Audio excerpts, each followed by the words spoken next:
But that looks like a lot. It might only be a few 10,000ths of an inch, which isn't a lot. I consider that about the thickness of hair on a gnat's ass. Hope that was alright, dude. Did you film that way? No, it's good. It's good. Huh? It's fine.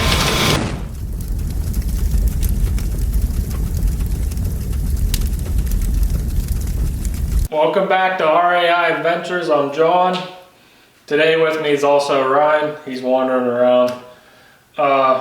This is video 3 in the Four Winds boat rehab, I'll call it. I can't remember what the title is. It's been so long. We actually, I know when I left off on the last video, I said I was going to be working on the fuel cell in the boat, but we came up on a bunch of paperwork issues with the title and the state. The boat is now legally ours. It's all registered and titled to me. In the sales agreement, because the motor in the boat was not there, he said he would provide me with a running engine. Well, that leads us to today. This is a Ford 302 that he delivered to me and says it was running. And my opinion is it might have been running at some point in its life, but it isn't running right now. It's missing the intake, which I don't need. I have the original intake. I have the original heads. Really, all I need off of this is the block. And the other thing is this wasn't a Marine 302, because there is a slight difference between the 302 that comes out of a car and the 302 that's in a boat. The big difference is the timing plate cover and the water pump. The timing plate cover for the Marine engine actually has casted into it the motor mount that fastens it in the boat. I don't have it. When I contacted the previous owner to see if he still had any parts of the engine, that was the one part he didn't have. So if you know anybody that has that timing plate cover for a 93 302 boat engine, I need it. My email's down in the description. So, nothing left to do but let's strip this down to the block. First thing I'm going to do is drain the oil. Let's see if there's any oil in it. I know it's been leaking on my floor over there for the last month. My guess is there's nothing in it, but I could be wrong. You never know with these things.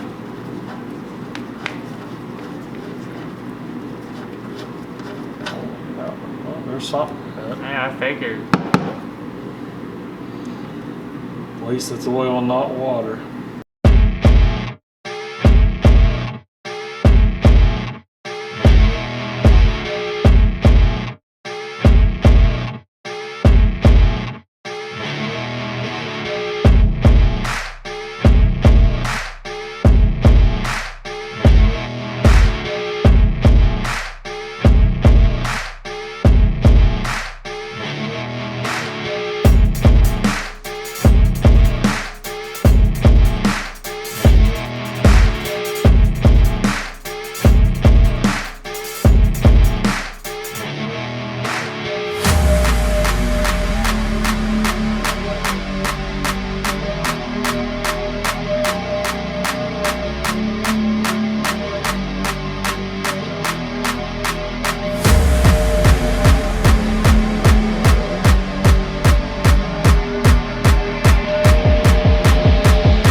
high-tech tools here.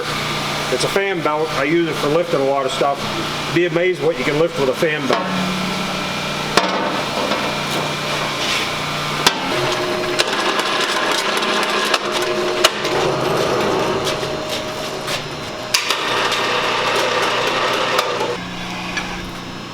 Okay, now what this is the main bar.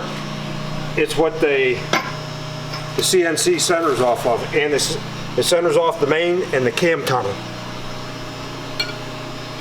And then it'll find all the positions. I'll show you once I get it up in the machine.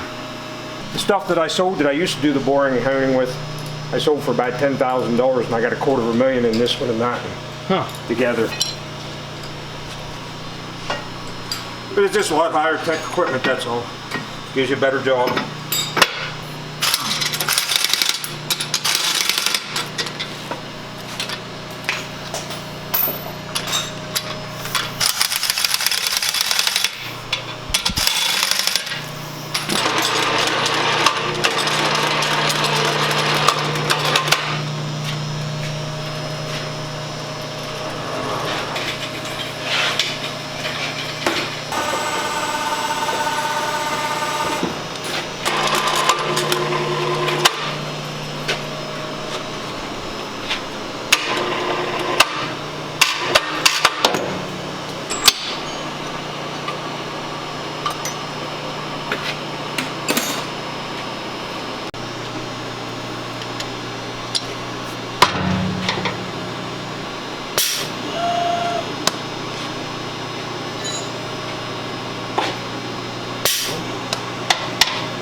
Up. And then once I do this, then I'm going to indicate the lock. It's called a cam plug. It goes in the cam tunnel, and this part of the cam plug is the same diameter as this main bar, which is 2 inch. So when you indicate it, it gets this and this even straight in line up and down. That way you do everything 45 degrees off of the center line of the cam and the crank. Part of blueprinting an engine. So I put the cam plug in and I'll draw it up in place.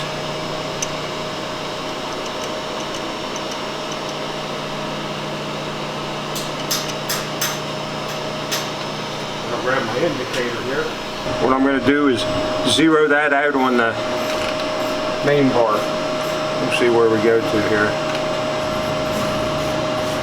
I must find the back center. I'm going to put that over there. I'm going to back her up to 0. That's close enough. Now we're going to go up and see where the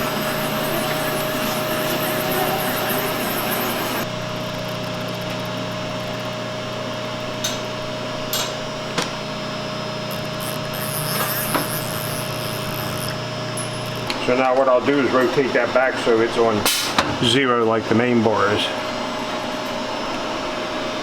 Sometimes I might have to do it a couple times. So I'm past 0 there a little bit. Back out there.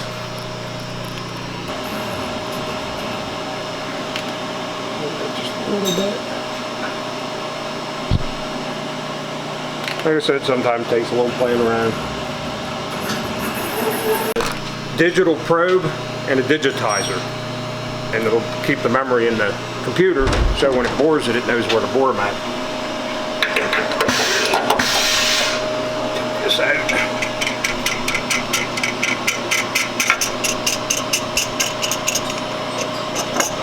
Is go in and change the tool number on this. Each tool has its own number, so the machine knows which tools is in the machine. So I'll exit here, then I'll go. That's MDI is what you put in the tool number. So I'll do like a P260 equals 9. And I'll hit enter. I'll hit that. See it changed to the 9. It still has a 12 there, but when I hit done, it'll change to the 9. Now it knows it has tool 9 in the machine, which is a digital probe. I'll be down through till we find probe, bores, and decks. So I'll hit enter on that, hit start. Hit OK, then I'll hit cycle start, then it'll ask me if it's a 302 or a 351 Windsor block. They're two different deck heights. This has got an 8200 deck, where the Windsor has a 9,500 deck. So the machine needs to know what deck block I have in there. So we go to the next thing, and it'll ask if I set the tool to the tailstock, which I'll say yes. Then I'll ask what deck height it is. I'll put 8.200 deck, and it's a 4-inch bore. And we want to go 1/2 inch down into the block with the probe so it can probe the holes.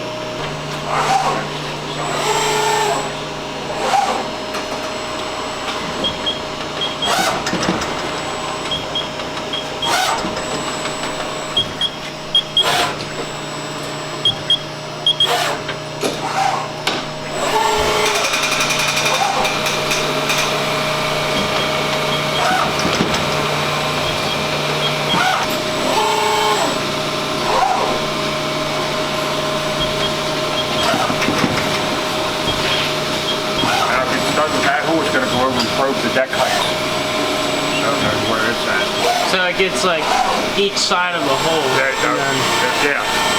Now it's probing the deck height here. So it'll locate where the deck is. So the machine knows where it's at. Yeah.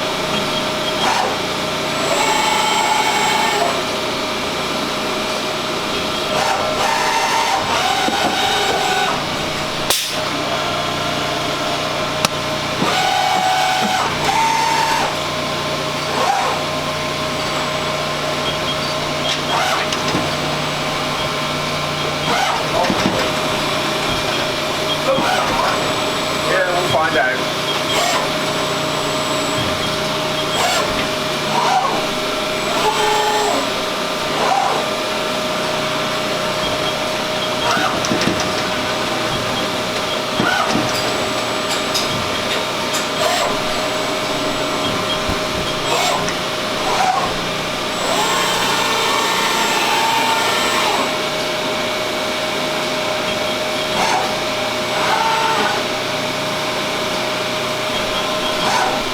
That'd be 30.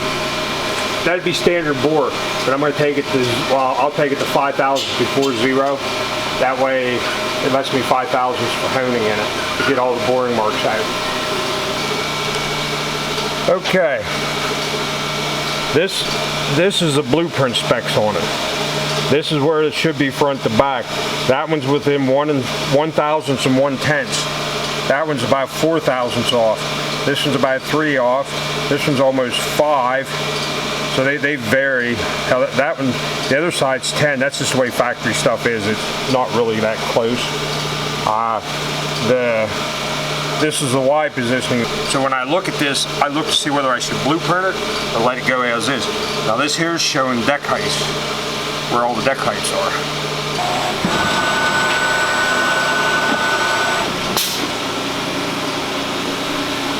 Now usually what I do on the first time, I'll let it start, but I'll actually stop it and hand wheel it down to make sure it's hitting good. It'll be fine in the bore here pretty soon.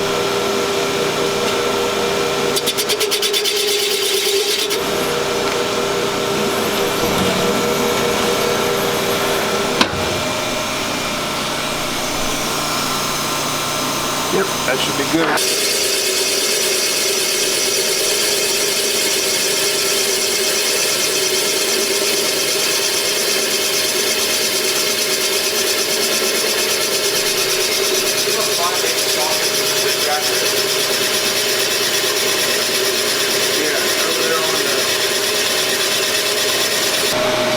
Now I'm going to stop when it comes up out of this hole so I can check the bore size and readjust the gun. Let's see.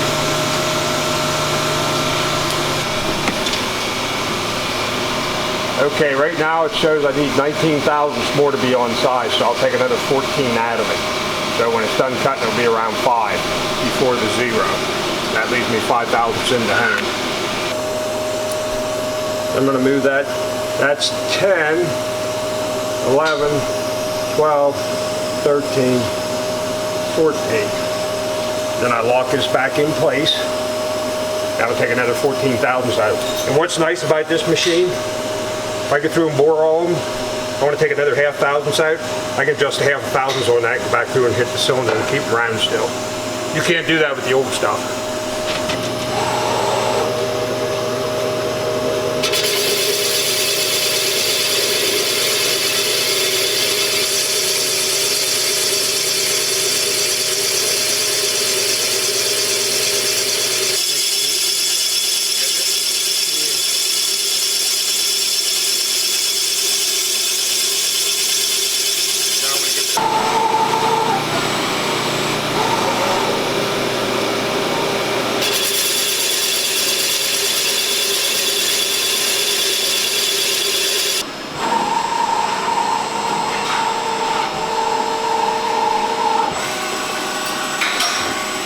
done.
What are you doing again? I'm just spinning this cutter a little wee bit so it gets a fresh cutting edge on it. And a lot of times it'll get a smoother finish on it for me.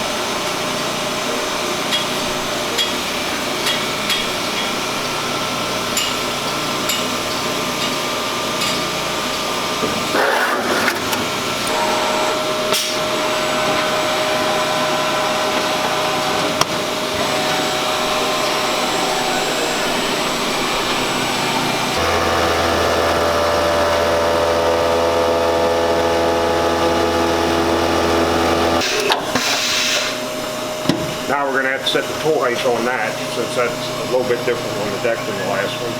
And we'll just down and set the cutter to the bore. I just keep turning until I feel it get a little bit of a drag on it.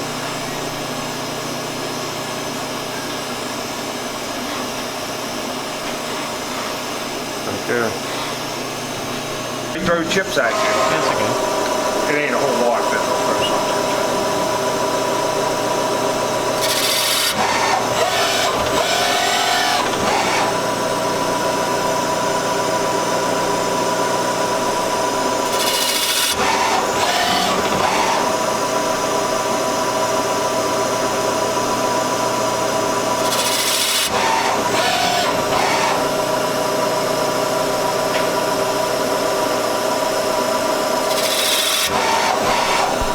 Rotate over.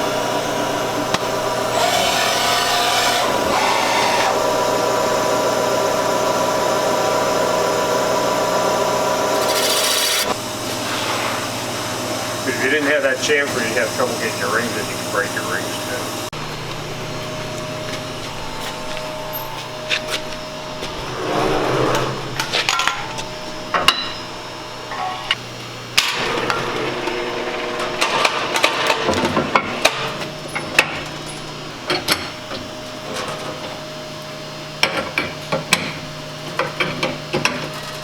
Okay, on most performance engine, even most stock engines, I use deck plates on them, which is this type of a plate you put on them, and it duplicates the cylinder head being bolted on there when you hone them. It keeps the cylinders round. And if you did them without them on, when you bolt the heads on, they can distort the cylinders 2 to 3 thousandths out around in them. So by doing this, it keeps the cylinders round when you put the engine together, so it creates good ring seal. Dowel pins for the cylinder heads. We install them in here. Just lightly tap them in. And each engine takes a different size dowel pin. They're not all the same. Then you put a head gasket on to resemble the head gasket being between the cylinder head and the engine block. That helps distort the engine correctly. Then we put our deck plate up, set it on in place.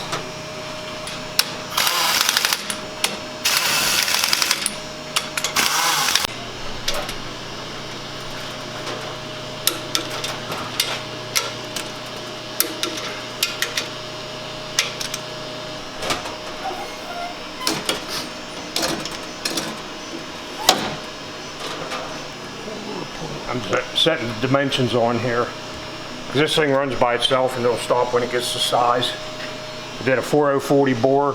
The length of the cylinder is 520, 5-inch 200 thousandths, and it's 3-inch lengths of stone. I usually run them 1/4 of an inch above and below the cylinders, so it tries to keep the cylinder pretty straight.